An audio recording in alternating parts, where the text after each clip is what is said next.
গল্পের শুরু হয় একটা মন্দির থেকে। এক ভীত সন্ত্রস্ত লোক একটা বাচ্চার সাথে পূজা করার জন্য এই মন্দিরে ঢোকে। এই মন্দিরটা বেশ পুরনো আর ভয়ঙ্কর, দেখে মনে হয় যেন শতাব্দীর পর শতাব্দী ধরে এখানে কেউ আসেনি। আশেপাশে কেউ না থাকা সত্ত্বেও সেখানে ঢোলের শব্দ শোনা যাচ্ছিল। তখনই এক বিশাল দেবতা হঠাৎ জেগে ওঠে, আর এই ঢোলের আওয়াজ আসলে দেবতার হৃৎস্পন্দন ছাড়া আর কিছুই ছিল না। এই দেবতা জেগে উঠেছে মানুষের ওপর নরকের দুঃখ বর্ষণ করার জন্য। এরপর আমরা গুয়ান নামের এক ব্যক্তিকে দেখি, যে তার মেয়ে ট্যাঞ্জেরিনকে একটা পুরনো রহস্যময় গুহার মধ্যে খুঁজছিল।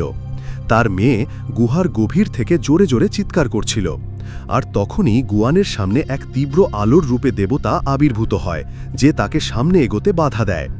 হঠাৎ গুয়ানের ঘুম ভেঙে যায়, আর সে বুঝতে পারে যে সে স্বপ্ন দেখছিল।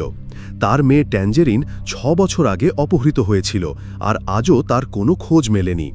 তখন থেকেই সে যে কোনো মূল্যে তার মেয়েকে খুঁজে বের করার সিদ্ধান্ত নিয়েছিল। তাকে খোঁজার জন্য গুয়ান তার সব কিছু বাজি রেখেছিল, নিজের বাড়ি, নিজের কেরিয়ার, এমনকি নিজের স্ত্রীকেও ছেড়ে দিয়েছিল। রাস্তার ধারে এক পাহাড়ের ওপর বসে গুয়ান একটা ট্রাক দেখতে পায়, আর হঠাৎ করেই সেটার ওপর পাথর ছুঁড়তে শুরু করে, একদম নিখুঁত নিশানা করে।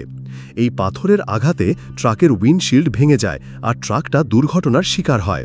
তখন গুয়ান নিচে নেমে এসে ড্রাইভারের ওপর হামলা করে, আর জিজ্ঞাসা করে যে তার মেয়ে কোথায়।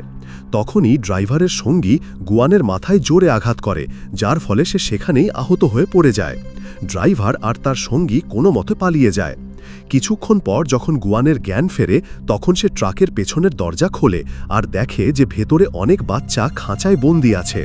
এতে বোঝা যায় যে গুয়ান কোনোভাবে শিশু পাচারকারী দলের সন্ধান পেয়েছিল, আর তারপর ভেবেচিন্তেই তাদের গাড়ির ওপর হামলা করেছিল। নিজের মেয়েকে খুঁজে পাওয়ার আশায় সে সব খাঁচাগুলো পরীক্ষা করে, কিন্তু ট্যাঞ্জেরিনকে খুঁজে পেতে সে ব্যর্থ হয়। তখনই সেখানে পুলিশ আসে, আর দেখে মনে হচ্ছিল যেন গুয়ানই বাচ্চাদের পাচার করছে। এই অভিযোগে পুলিশ তাকে গ্রেফতার করে। পুলিশের গাড়িতে পেছনে হাতকড়া পরা অবস্থায় গুয়ানের ঘুম এসে যায়, আর আবারও সে স্বপ্নে তার মেয়েকে দেখতে পায়। এবার ট্যাঞ্জেরিন কালো পাকের মতো লতায় জড়ানো ছিল। হঠাৎ ঘুম ভাঙলে সে দেখে যে পুলিশ তার পকেট থেকে ট্যাঞ্জেরিনের ছবি বের করেছে। এতে সে খুব রেগে যায়, আর পুলিশকে মেরে ছবিটা ফেরত নেয়, তারপর সেখান থেকে পালিয়ে যায়। তখনই রাস্তায় সে অন্য একটা গাড়ি দেখতে পায়। নিজেকে বাঁচানোর জন্য কিছু না ভেবেই গুয়ান গাড়িতে উঠে পড়ে। এই গাড়ির চালক ছিল লিং, আর সে গুয়ানের জীবন সম্পর্কে সবকিছু জানত, এমনকি ট্যাঞ্জেরিনের নিখোঁজ হওয়ার খবরও তার কাছে ছিল। সে গুয়ানকে প্রতিশ্রুতি দেয় যে সে ট্যাঞ্জেরিনকে খুঁজে পেতে তাকে পূর্ণ সাহায্য করবে। এরপর গল্প আবার পুরনো শতাব্দীতে ফিরে যায়, যেখানে কং নামের এক যোদ্ধা কিছু হামলাকারীর থেকে পালিয়ে যাচ্ছিল। এই হামলাকারীদের নেতা ছিল এক বৃদ্ধ। কং যখন এক পাহাড়ের চূড়ায় পৌঁছায়, তখন এই লোকেরা তাকে ঘিরে ফেলে। কংকে তারা প্রায় ধরেই ফেলেছিল। এমন সময় তার বোন সেখানে এসে কংকে বাঁচানোর জন্য পাহাড়ের চূড়া থেকে ধাক্কা দিয়ে ফেলে। ধাক্কা দেওয়ার আগে সে কংকে পশ্চিম দিকে যাওয়ার পরামর্শ দেয়, আর তারপর একা একাই সবার সাথে লড়াই করতে থাকে। কিন্তু কোনোভাবে কং আবার পাহাড়ে উঠে দেখতে পায় যে সেই বৃদ্ধ আর তার লোকেরা তার বোনকে মেরে ফেলেছে। এবার কং রেগে গিয়ে তার বল্লম বের করে সেই বৃদ্ধকে মারতে এগিয়ে যায়, কিন্তু বৃদ্ধ তাকে সতর্ক করে যে যদি সে তাকে মারে তাহলে সে কখনো লর্ড রেডম্যানের হাত থেকে বাঁচতে পারবে না। এসব শোনার পরও কং তাকে হত্যা করে। এই গোলমাল শেষ হওয়ার পর কং শত্রুদের থেকে পালাতে পালাতে ক্লান্ত হয়ে পড়েছিল। এবার কং একটা বড় সিদ্ধান্ত নেয়, শহরে গিয়ে তার সবচেয়ে বড় শত্রু লর্ড রেডম্যানকে মারার। তখনই সেই বৃদ্ধের বর্ম নড়তে শুরু করে, কারণ সে নতুন মালিক খুঁজছিল, আর হঠাৎ করেই সেটা কংয়ের শরীরের সাথে জুড়ে যায়। এই বর্ম নিজে থেকেই ভাবতে পারত, আর এবার সে কংকে বেছে নিয়েছিল যাতে সে তার নতুন মিশনে তাকে সাহায্য করতে পারে। এই বর্ম পুরোপুরি কংয়ের শরীরে মিশে যায়, যার ফল তার বুকে একটা চোখ তৈরি হয়। অন্যদিকে লিং গুয়ানকে তার অফিসের বিল্ডিংয়ে নিয়ে যায়, যেখানে সে কাজ করে, এবং তাকে 5টি ছোট মেয়ের ছবি দেখায়। লিয়াম গুয়ানকে তার মেয়েকে চিনতে বলে, কিন্তু গুয়ান চিনতে পারে না, কারণ ঘটনার পর 6 বছর কেটে গেছে। শীঘ্রই লিয়াম আসল কথায় আসে। সে গুয়ানের মেয়ের খোঁজে ডিএনএ টেস্ট করতে পারে, কিন্তু বিনিময়ে গুয়ানকে তার কোম্পানির জন্য কাজ করতে হবে। তারা জানত যে গুয়ানের মধ্যে কোনো বিশেষ ক্ষমতা আছে। সে তার ছোড়া জিনিস নিজের মন দিয়ে থামাতে বা চালাতে পারত। আর এখন কোম্পানি চাইছিল যে গুয়ান তার ক্ষমতার ব্যবহার করে কং নামের এক লেখকের জীবন কেড়ে নিক। আসলে এই লেখক তার লেখা গল্প লাইভ স্ট্রিমে শোনাত। আর আশ্চর্যের বিষয় হল, যখনই তার উপন্যাসের চরিত্র লর্ড রেডম্যান কোনো আঘাত পেত, তখনই লিংয়ের কোম্পানির বস লিমুর সাথেও কোনো না কোনো দুর্ঘটনা ঘটত। কোম্পানি সব রকমভাবে এই লেখককে থামানোর চেষ্টা করেছিল, কিন্তু কোনো লাভ হয়নি। গুয়ানের এই গল্পের ওপর একদম বিশ্বাস হচ্ছিল না, কিন্তু তার কাছে আর কোনো উপায় ছিল না। সে যে কোনো মূল্যে তার মেয়েকে বাঁচাতে চেয়েছিল। পরের দিন গুয়ান নতুন চেহারায় চুল টুল কেটে এক ছোট শহরে পৌঁছায়, যেখানে কং থাকত। সেখানে যাওয়ার পথে গুয়ান কংয়ের অডিও বুক শুনে বুঝতে পারে যে তার স্বপ্নে যা কিছু বা যাদের সে দেখে, সেগুলো কংয়ের গল্পের সাথে জড়িত। গুয়ান সারা দিন কংয়ের পিছু নেয়, তাকে মারার সুযোগের অপেক্ষায়। আর শেষে সে লাইব্রেরিতে পৌঁছায়, কিন্তু সে লুকিয়ে থাকতে ব্যর্থ হয়, কারণ লাইব্রেরিতে কং আর সে ছাড়া আর কেউ ছিল না। হঠাৎ কং তাকে জিজ্ঞেস করে যে সে সারা দিন ধরে তার পিছু কেন করছে। নিজেকে বাঁচাতে গুয়ান বলে, স্যার, আমি আপনার উপন্যাসের খুব বড় ভক্ত। এই কথায় কং খুব খুশি হয় আর গুয়ানের কাছে অনেক প্রশ্ন করে, কিন্তু গুয়ান উত্তর দেওয়ার আগেই লিং তাকে ফোন করে আর পাশে গিয়ে কথা বলতে বলে। লিং গুয়ানকে লেখকের সাথে কথা না বলে সরাসরি তাকে মেরে ফেলার আদেশ দেয়, কিন্তু গুয়ান লিংয়ের কথা শোনে না আর কংয়ের পিছু করতে থাকে। তারা দুজনে আবার কথা বলতে শুরু করে, তখনই লিংয়ের কোম্পানির একটা গাড়ি এসে দুজনকেই পিষে ফেলার চেষ্টা করে। গুয়ান সেখান থেকে পালিয়ে যায়, কিন্তু তার ডায়েরি, যেখানে সে তার স্বপ্নগুলো লিখত, সেটা পেছনে পড়ে থাকে। কং সেই ডায়েরিটা পড়তেই হঠাৎ তার মাথায় একটা বুদ্ধি আসে যে সে কিভাবে তার গল্পটা এগিয়ে নিয়ে যাবে। এবার গল্প আবার সেই স্বপ্নের জগতে ফিরে যায়। কং সেখানে একটা শহরে আছে, যেখানে কোনো উৎসব চলছে। উৎসবের এই জায়গায় লর্ড রেডম্যানের একটা বিশাল মূর্তি আছে, যেখানে এই দেবতার পূজা হচ্ছে। এত লোকের ভিড় দেখে কং অবাক হয়ে যায়। তখনই সেই মূর্তি পাশের একটা গ্রামের দিকে ইশারা করে, আর সবাই নিজেদের অস্ত্রশস্ত্র নিয়ে সেদিকে দৌড়াতে শুরু করে। তার বর্ম কংকে জানায় যে লর্ড রেডম্যান এভাবেই অনেক গ্রাম ধ্বংস করে দিয়েছে। এই দেবতা নিজেকে পুজো করা লোকদের লড়াইয়ের জন্য উস্কে দিচ্ছিল। গ্রামবাসীরা নিজেদের বাঁচানোর অনেক চেষ্টা করে, কিন্তু হঠাৎ 3টি ড্র্যাগন আকাশ থেকে জ্বলন্ত লাভা তাদের ওপর ফেলতে শুরু করে। সাথে সাথে সৈনিকরাও জ্বলন্ত তীর তাদের ওপর ছুটতে থাকে, যার ফলে পুরো গ্রাম আগুনের শিখায় ভস্মীভূত হয়ে যায়। পরের দিন সকালে লর্ড রেডম্যানের পূজারীরা লাল পোশাকে এসে বাকি গ্রামবাসীদের ভয় দেখিয়ে গ্রামের দখল নেয়। এরপর গল্প আবার বর্তমানে ফিরে আসে। গুয়ান ঘুম থেকে উঠেই নিজেকে একটা হোটেলের ঘরে দেখতে পায়, আর লিং তার সামনে বসেছিল। লিং তাকে জিজ্ঞেস করে যে তার কাজ ঠিকমতো না করার জন্য তাকে কি শাস্তি দেওয়া উচিত। কিছুক্ষণ পর কং হোটেলের বাইরে আসে আর গুয়ানের ডায়েরি তাকে ফেরত দেয়, সাথে তার গল্পের জন্য অনুপ্রেরণা দেওয়ার জন্য ধন্যবাদ জানায়। পরের দৃশ্যে গুয়ান কংকে মারার জন্য হাঁটার অজুহাতে তাকে একটা নির্জন জায়গায় নিয়ে যায়। তাদের কথাবার্তার সময় কং জানায় যে তার স্বপ্নের জগতে সে একটা ছোট মেয়েকে পেয়েছিল, যে তার ভাইকে বাঁচানোর চেষ্টা করছিল, কিন্তু সে আগেই মারা গিয়েছিল। এই মেয়েটি আর কেউ নয়, গুয়ানের মেয়ে ট্যাঞ্জেরিন। সে ট্যাঞ্জেরিনকে সান্ত্বনা দেয় আর তারপর দুজনে মিলে ট্যাঞ্জেরিনের ভাইকে কবর দেয়। ট্যাঞ্জেরিন তাদের জানায় যে লাল পোশাকের সৈন্যরা তার ভাইকে মেরেছে, আর তারা সূর্য ওঠার পর বাড়ি থেকে বের হওয়া প্রত্যেককে মেরে ফেলবে। ট্যাঞ্জেরিন এই স্বপ্নে বাঁশিতে যে সুর বাজিয়েছিল, ঠিক সেই সুর কং বাস্তব জীবনে গুয়ানের সাথে শুনতে পায়। কিন্তু এই সুরের আওয়াজে এক লাল সৈন্য তাদের পিছু নেয়, কারণ অন্ধকার হওয়ার পর থেকে তারা কারফিউ জারি করেছিল, কেউ বাইরে বেরোতে পারত না। কং ট্যাঞ্জেরিনের একটা পুতুল বানিয়ে সেই সৈন্যের মনোযোগ অন্যদিকে সরিয়ে দেয়, যাতে ট্যাঞ্জেরিন পালিয়ে যেতে পারে। পুতুলটাকে মেয়ে ভেবে সৈন্য যখন কংয়ের কাছে পৌঁছায়, তখন কং তার মাথার বর্মে আঘাত করে। বর্মটা ফেটে যেতেই গুয়ানের মুখ বেরিয়ে আসে, যে এখন কংকে মারার জন্য তৈরি ছিল।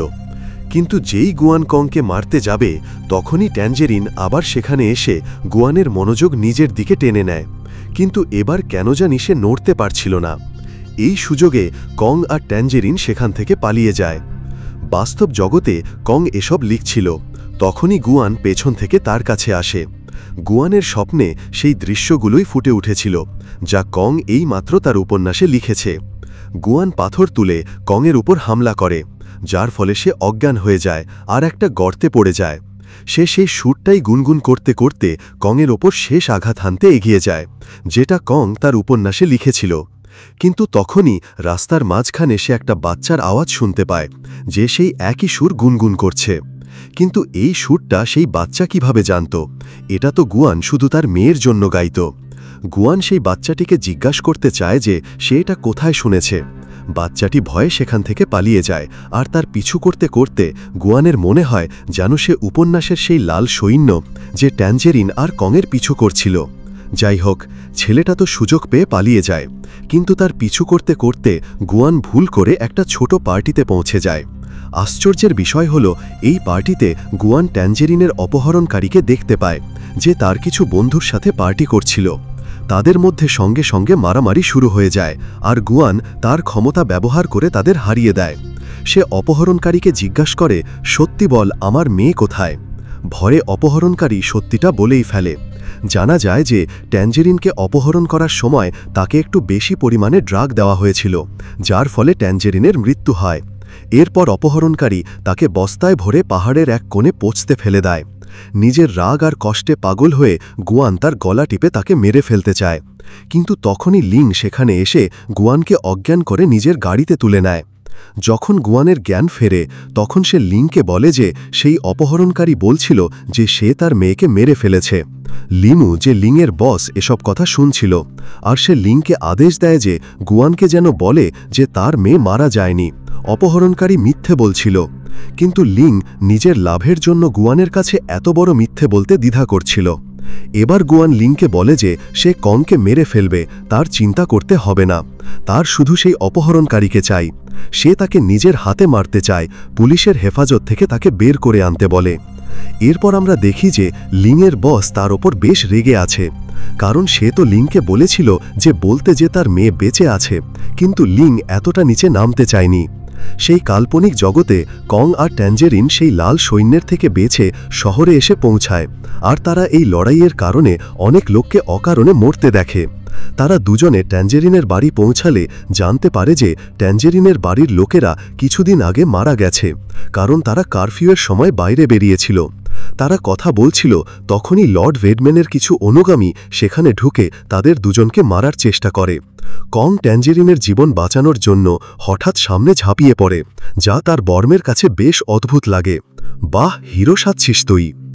বাস্তব জগতে এই বিষয়ে সম্পূর্ণ অপরিচিত ছিল কং। যে লোকটি তার ওপর আগে হামলা করেছিল সে নিজেই ডুয়ান। গুয়ান জানতে পারে যে তার উপন্যাসে কং গুয়ানকে লাল সৈন্যের চরিত্রে দেখিয়েছে, তাই যে আঘাত সৈন্যের মাথায় লেগেছিল সেটাই এখন গুয়ানের মাথায়ও আছে, যা গুয়ানকে অপহরণকারীদের সাথে লড়তে গিয়ে লেগেছিল। গুয়ান কংয়ের নোটবুক নিলে সে বুঝতে পারে যে তার স্বপ্নে যা কিছু অদ্ভুত জিনিস দেখে সেগুলো কং তার বইতে লিখে রেখেছে। আর আশ্চর্যের বিষয় হল, এই উপন্যাসে ট্যাঞ্জেরিনও একটা জীবন্ত চরিত্র। এই ঘটনা থেকে এটা স্পষ্ট হয়ে যায় যে কং অজান্তেই তার উপন্যাসের একটা সমান্তরাল জগৎ তৈরি করেছে, আর সে এই উপন্যাসে যা কিছু লেখে সেটাই এই পৃথিবীর লোকেদের সাথেও ঘটে। কং জানায় যে শেষ অধ্যায়ে তাকে আর ট্যাঞ্জেরিনকে অনেক রেডম্যানের সৈন্যরা ঘিরে ফেলেছিল। এরপর গুয়ান বুদ্ধি দেয় যে যেভাবেই হোক তাদের এই লড়াইটা জিততে হবে। এবার গল্প আবার সেই কাল্পনিক জগতে ফিরে যায়, যেখানে কং এখন রেডম্যানের সৈন্যদের সাথে লড়তে চলেছে। হঠাৎ কংয়ের বর্ম তার শরীর ছেড়ে বেরিয়ে আসে, আর এমন একটা জীবে পরিণত হয় যে নিজের ইচ্ছা মতো যে কোনো অস্ত্র তৈরি করতে পারত। সেই বর্ম ভিড় চিরে এগিয়ে যাচ্ছিল। কংও লড়াইয়ে ঝাঁপিয়ে পড়ে, আর শীঘ্রই সে বুঝতে পারে যে সেই বর্ম তার নির্দেশেই চলছে, কারণ বর্মের ভেতরে কংয়ের রক্ত আছে। সে বর্মের বুকে আঘাত করে বলে, আমি তোর মালিক, বুঝেছিস? আমার নির্দেশ মতো চলতে হবে। অন্যদিকে বাস্তব জগতে গুয়ান লিংকে ফোন করে জানায় যে এবার সে কংকে বাঁচাবে। সে লিমুকে এই চ্যালেঞ্জ জানায়, যদি তোর সাহস থাকে তাহলে ছেলেটাকে মেরে দেখা। সে এমনটা করেছিল কারণ সে উপন্যাসে ট্যাঞ্জেরিনকে বাঁচাতে চেয়েছিল। কিছুক্ষণ পর তাদের কথাবার্তার সময় কং গুয়ানকে জানায় যে তার বাবা আর লিমু একসময় ব্যবসার অংশীদার ছিল, আর তারপর একদিন হঠাৎ কংয়ের বাবার এক দুর্ঘটনায় মৃত্যু হয়। লিং তাদের কথা চুপচাপ শুনছিল, আর সে বুঝতে পারে যে লিমুই কংয়ের বাবাকে মেরেছে, আর এখন নিজের সত্যিটা লুকানোর জন্য সে কংকেও মারতে চায়। লিং রেগে গিয়ে লিমুকে ফোন করে সত্যিটা জানতে চায়, কিন্তু লিমু কোনো উত্তর না দিয়ে ফোন কেটে দেয়। কিছুক্ষণ পর যখন লিং তার গাড়ির দিকে ফিরে যাচ্ছিল, তখন হঠাৎ লিমুর এক লোক তাকে বিদ্যুতের শক দিয়ে গাড়ির পেছনের সিটে ফেলে দেয়। অন্যদিকে গুয়ান আর কং এবার লাইব্রেরির দিকে যায়, যেখানে কং এখন তার উপন্যাসের শেষ অংশ লিখতে চলেছিল। আর ওদিকে গুয়ান পুরোপুরি তৈরি ছিল যে যদি কেউ বাধা দেওয়ার চেষ্টা করে তাহলে সে কংকে বাঁচাবে। সেই কাল্পনিক জগতে কং আর ট্যাঞ্জেরিন রেডম্যানের প্রাসাদে পৌঁছায়, যেখানে তারা হাজার হাজার লাল সৈন্যকে পুতুলের মতো দাঁড়িয়ে থাকতে দেখে। কং বুঝতে পারে যে রেডম্যানের লোকেরা এই কারণেই কারফিউ জারি করত, কারণ সূর্য ডোবার পর এই লাল সৈন্যরা পুতুল হয়ে যেত।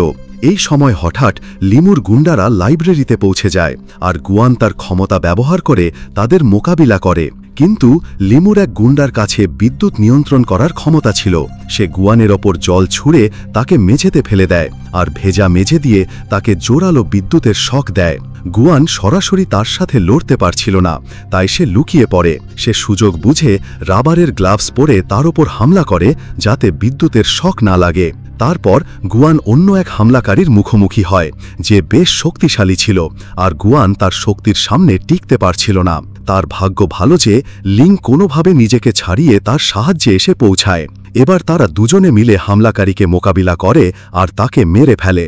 কাল্পনিক জগতে কং আর ট্যাঞ্জেরিন অবশেষে লর্ড রেডম্যানের কাছে পৌঁছে যায়, যে 4 হাতওয়ালা এক বিশাল জীব ছিল।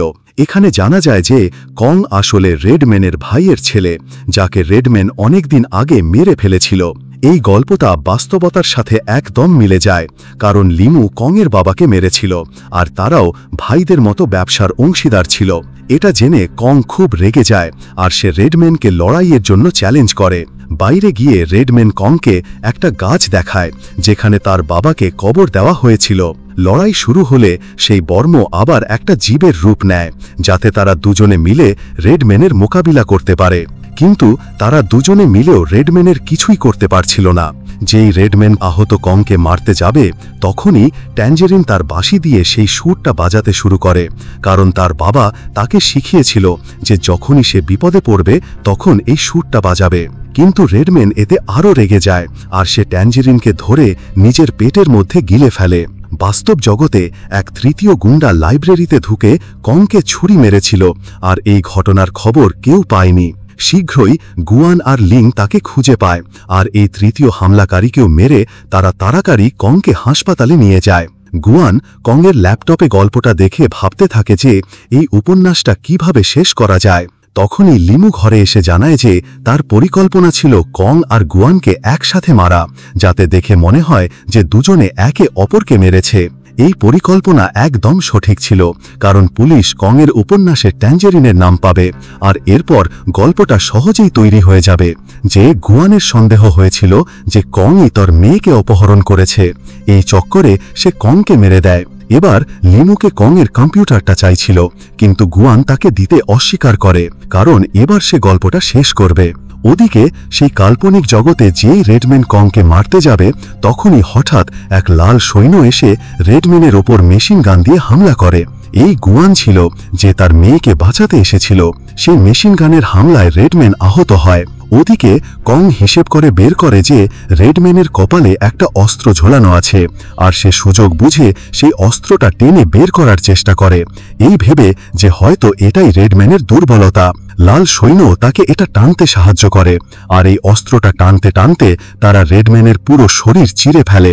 এই পরিকল্পনা অবশেষে সফল হয়, আর সেই বিশাল জীবটা মারা যায়। তার মরার সাথে সাথেই ট্যাঞ্জেরিনও তার পেটের জেল থেকে ছাড়া পায়। অবশেষে বাবা আর মেয়ে সেই জগতে মিলিত হয়। অন্যদিকে বাস্তবতায় লিং পড়ছিল যে গুয়ান কিভাবে উপন্যাসটা শেষ করেছে, আর যেই উপন্যাসে রেডম্যানের মৃত্যু হয় সেখানেই লিমুরও মৃত্যু হয়। শেষে গুয়ান আবার সেই সুরটা শুনতে পায়, আর সে হাসপাতালের বাইরে দেখতে দৌড়ায়। তখনই সে সেই ছেলেটাকে দেখতে পায় যার সে পিছু করছিল, কিন্তু এবার তার সাথে একটা মেয়েও ছিল, যে আর কেউ নয়, তার নিজের মেয়ে ট্যাঞ্জেরিন। যাক, বাবা মেয়ে মিলে গেল, কংও বেঁচে গেল, হয়ে গেল হ্যাপি এন্ডিং। দেখা হবে পরের ভিডিওতে।